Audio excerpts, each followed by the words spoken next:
Yes? Who are you? Did Albert Albertus send you? I've told you 1,000 times I'm not leaving. This place is perfect for me. At last, I have the space to explore the limits of culinary delights. You'll never understand, you bunch of cabbage heads. Your taste buds have long been dulled by fried cheese, fried fish, and oil. Oil everywhere, the goddamn oil.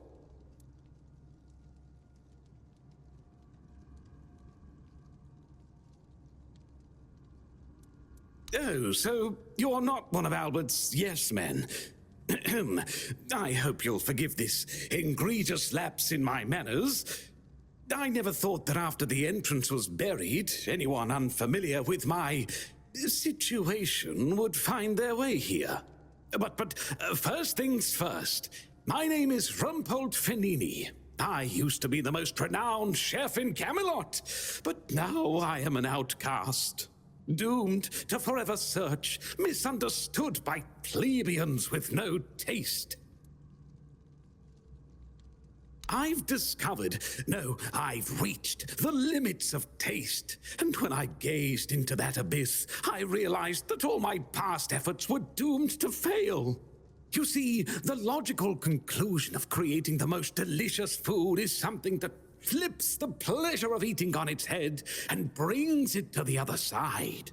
Food so delicious, so extraordinary, that the pleasure turns into pain.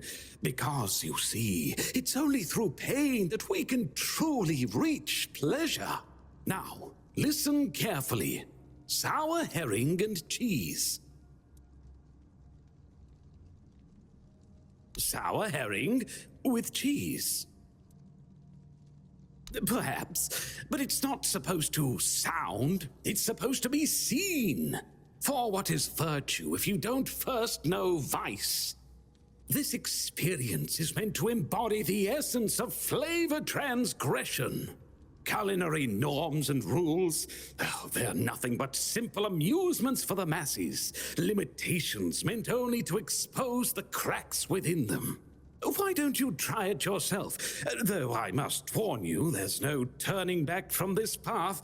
Once you've tasted the effects of my culinary transgression, nothing will ever be the same. Here's the recipe for my sour herring with cheese. The ingredients are for you to obtain. It must be your own path. Just remember, it requires a special herring. If I recall correctly, a good fishing spot was... Here, I've marked it on your map. My acolyte of culinary delights.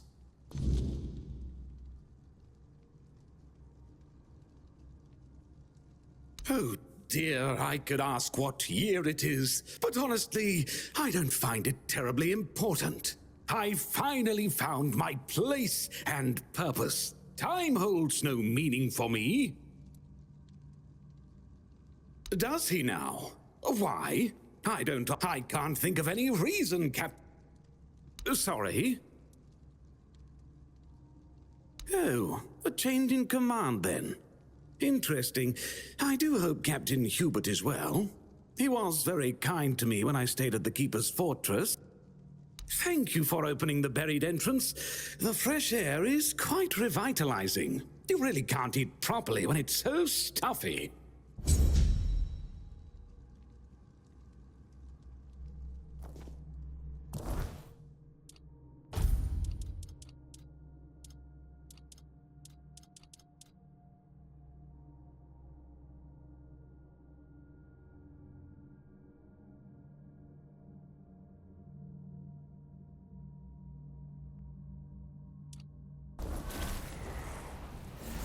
Maybe I should clean up a bit. Or not.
Rumpled?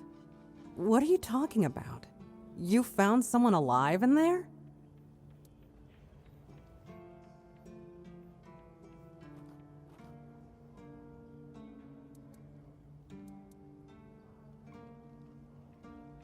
Wait, Rumpled?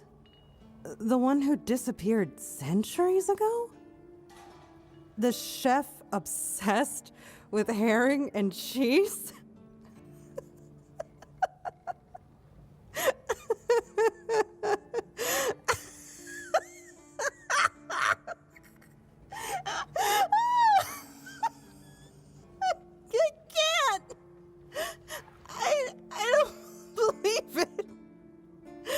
All that effort, all that money, and it's rumpled. Oh my God, I'm crying. But, well, a deal's a deal. Here's your cut. Honestly, I thought it was about the lost treasures of the Dauriata, maybe an army of undead berserkers, something that would end the world. You have no idea how scared I was of this job. And now you're telling me it was undead rumpled. All right, I'm feeling better now. Do you need anything else from me?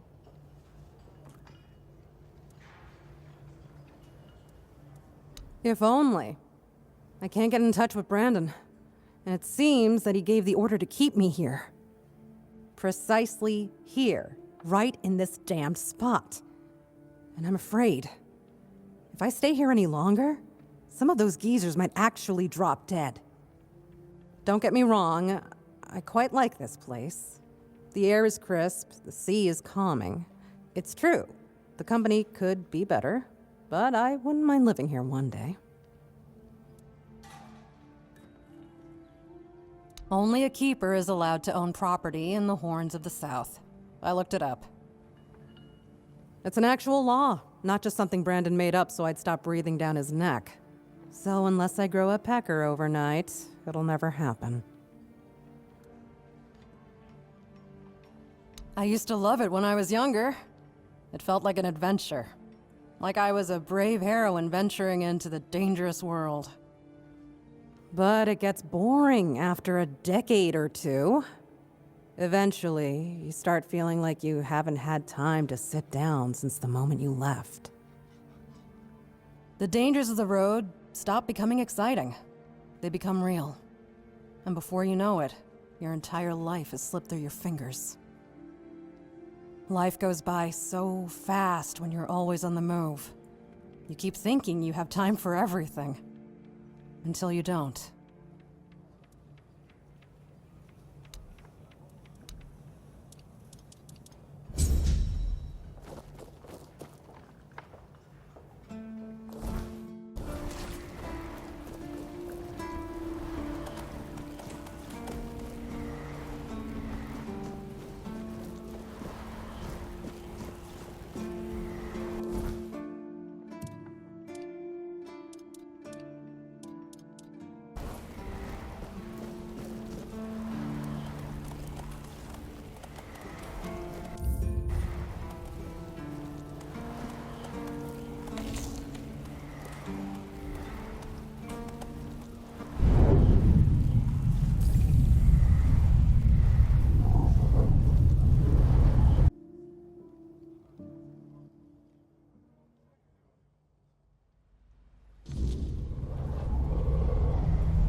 I am his will, the fire that bends the world to his command.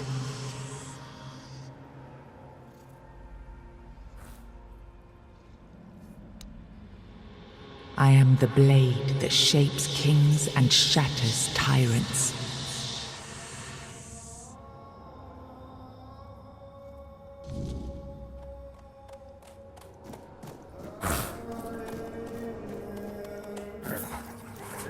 Enough, Merlin. You can't keep throwing lives into this abyss. These experiments, they're destroying what remains of us. Destroying us? They're what's keeping us alive. Do you think the Four Dwellers will stop for pity or mercy? Every soul we lose here saves 10 more on the battlefield. You told me to do this. You sanctioned this. And I'm close to getting it right. I know it. No, we can't justify this. There's no victory worth such a cost. You know full well, Arthur, that this isn't about victory. It's about survival. If we don't push these boundaries, there will be no future for your kingdom, for Avalon. You dream of peace, but without victory, there will be no peace to dream of. The path ahead is brutal, but if we relent now, we lose everything. And yet we keep losing people and gaining nothing in return. We must change the path. They volunteered for this. They volunteered to save our kingdom, and you've gotten no closer to doing it. Their sacrifices cannot be in vain, Merlin. Find another way. Use your mind, your wisdom. Leave this slaughterhouse you've created behind. A different way. That will take time, and resources we may not have. The enemy won't wait. They will if I make them. Whatever it takes, I will buy you that time. Find me a weapon that wins this war without annihilating what we fight to protect. Whatever it takes. Yes. Let it be known that it was my decision, and I will bear the consequences of it. Oh no, my king. People can never know. It was all my idea, and you knew nothing about it. All of us have our role to play. You are the leader, and they need to love you. If we win, you need to become more than a man. You need to become a symbol.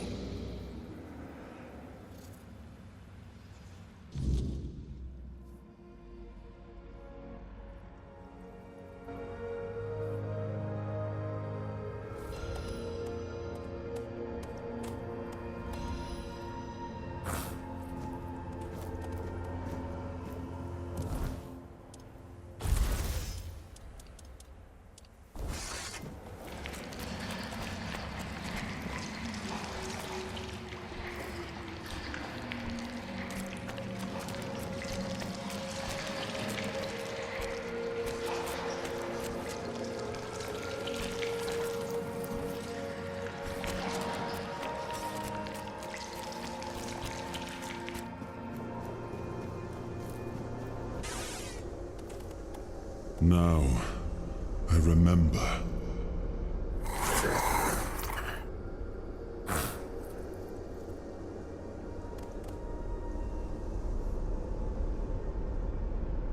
Before you judge me, it all seems so obvious now, doesn't it? The right thing to do. It wasn't back then, and you can trust me on that. We were on the brink of losing the war, and wars aren't won with wishful thinking. There was no clean path, no noble answer.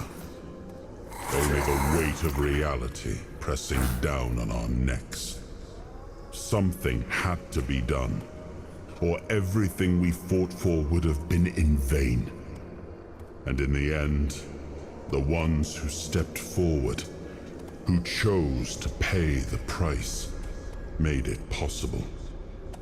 And their deaths gave Merlin the knowledge he needed to finish his work.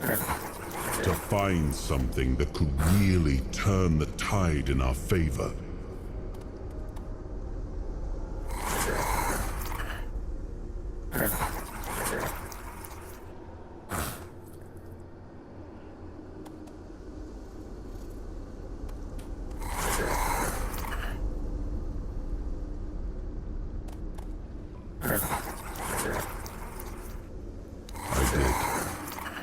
But this wasn't about pride. It wasn't about saving face. It was about survival. The truth about all this would have broken my people. I couldn't allow that. And a king doesn't get to flinch. If that meant carrying the weight alone, so be it. I would make that choice again if I had to.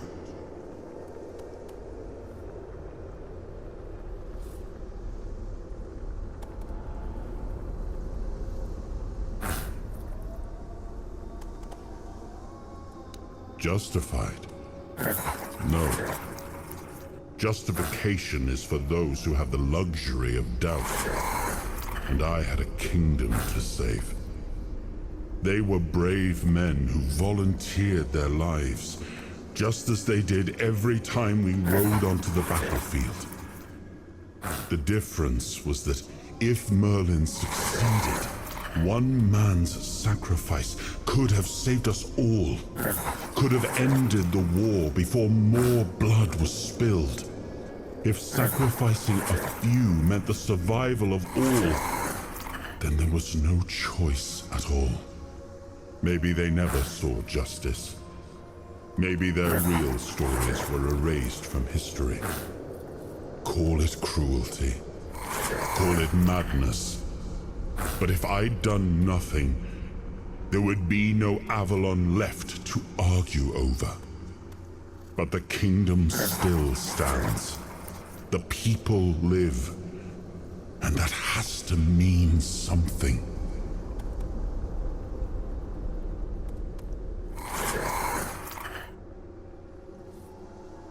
I told him to stop the experiments on our men, but to keep going.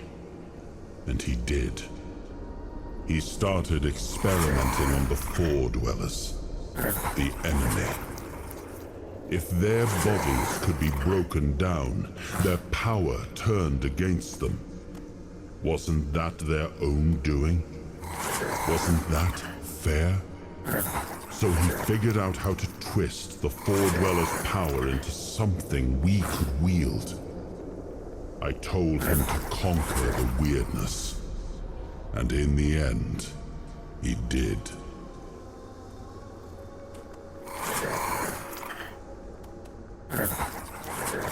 He found a way to make me stronger.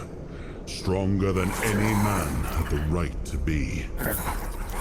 It wasn't just magic.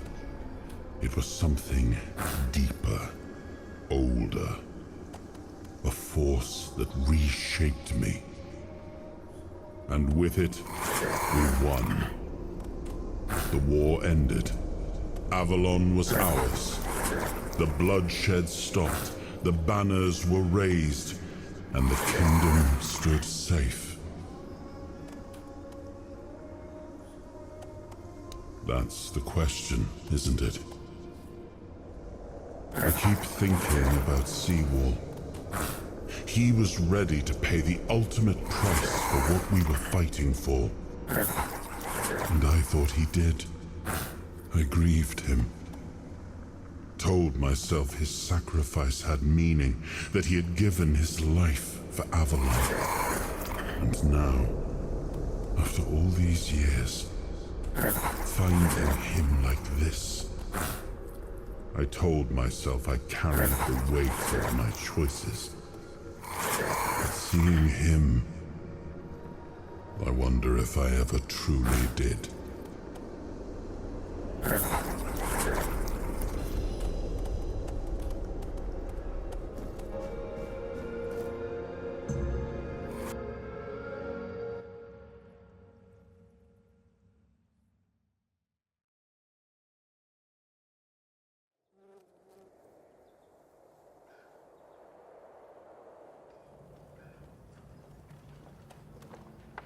You've got that look again. Like you've seen something you wish you hadn't. Another piece of the king's soul reclaimed, right? What did it show you this time?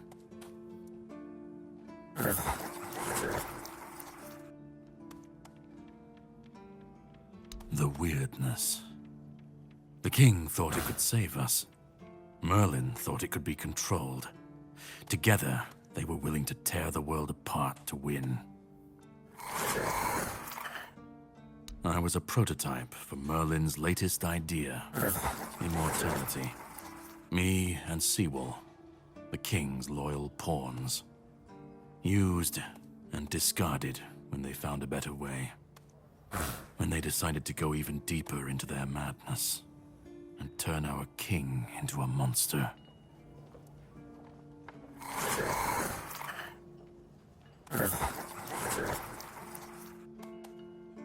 Fight back.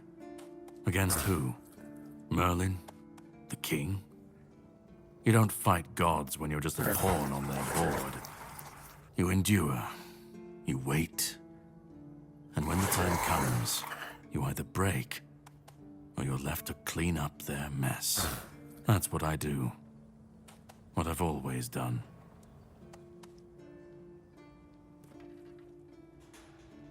Even if he didn't, he should have. He was desperate to win. And desperation doesn't leave room for conscience. Every scream, every scar, even if he didn't see it, he allowed it. That's as good as approving it. Seawall was Merlin's first attempt. I was the last.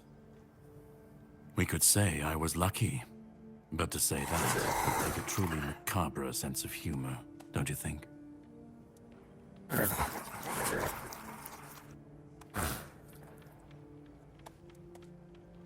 The monsters, the weirdness, the chaos, all of it leads back to them.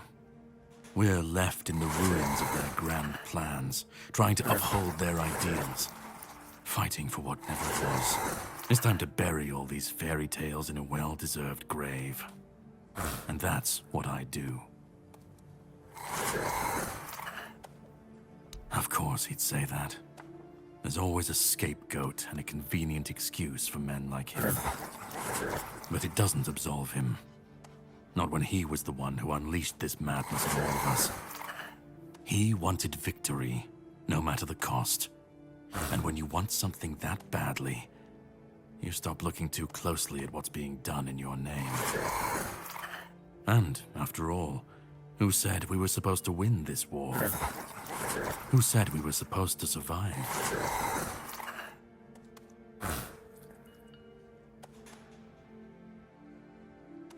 You've seen what they did, what he did.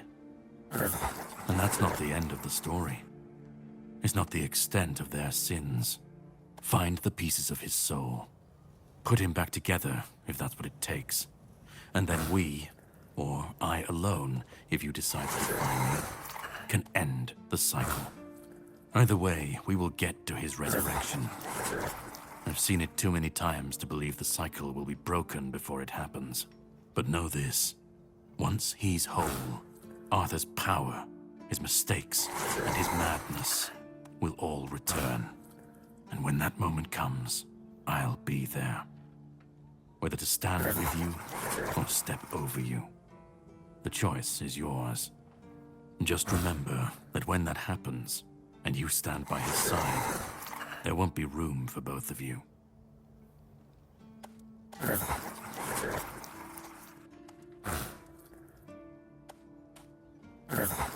Start. You've already started. But if you want the next piece, head to Kunacht. The menhir there is failing, the weirdness swallowing what's left of the village. You will need to find another artifact. The shield our king gave to Palamedes. He was one of the king's finest, a voice of reason amidst the madness. But it didn't save him or his legacy from what they had coming. Find the shield, and then, well, we will meet again. We'll see if your perspective changes.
armor won't save you.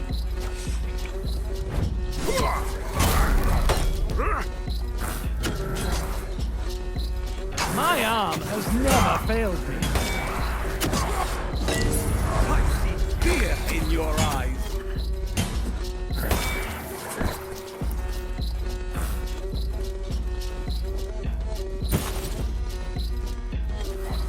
Back to your hovel, coward!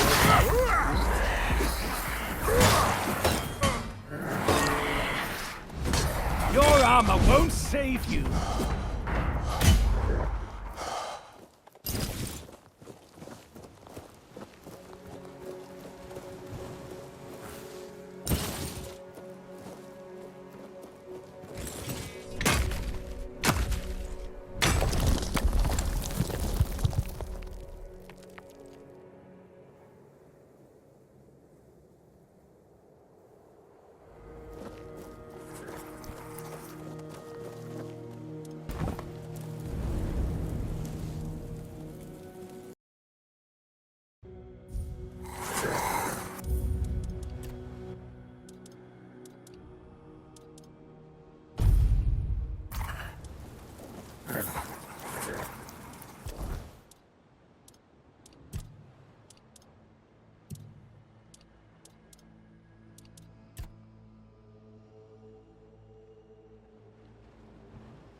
It was supposed to be a reminder.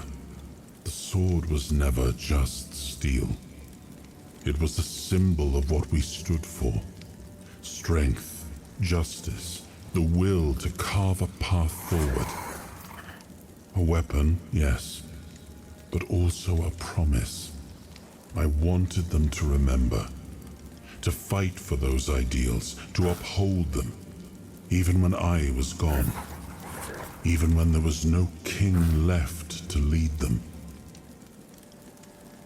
Merlin saw Avalon for what it was long before the rest of us.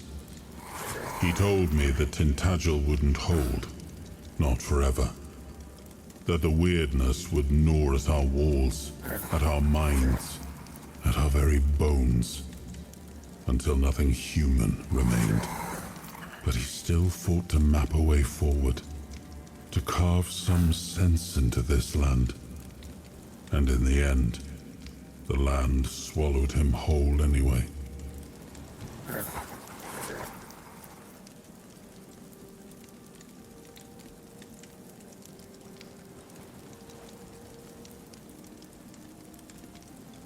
We were losing the battle at Tuathan's mouth. Our last push before the wyrdness took the field. Merlin was with us, bleeding, exhausted, but still weaving his spells. Then it came. Not a beast, not a man, not something we ever had words for. A shadow wearing 1,000 torn banners, moving like it had no shape of its own. Merlin raised his staff, spoke a name I didn't recognize. And then he was gone. Not killed, not struck down, just gone. Like the land itself had taken him back.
Oh.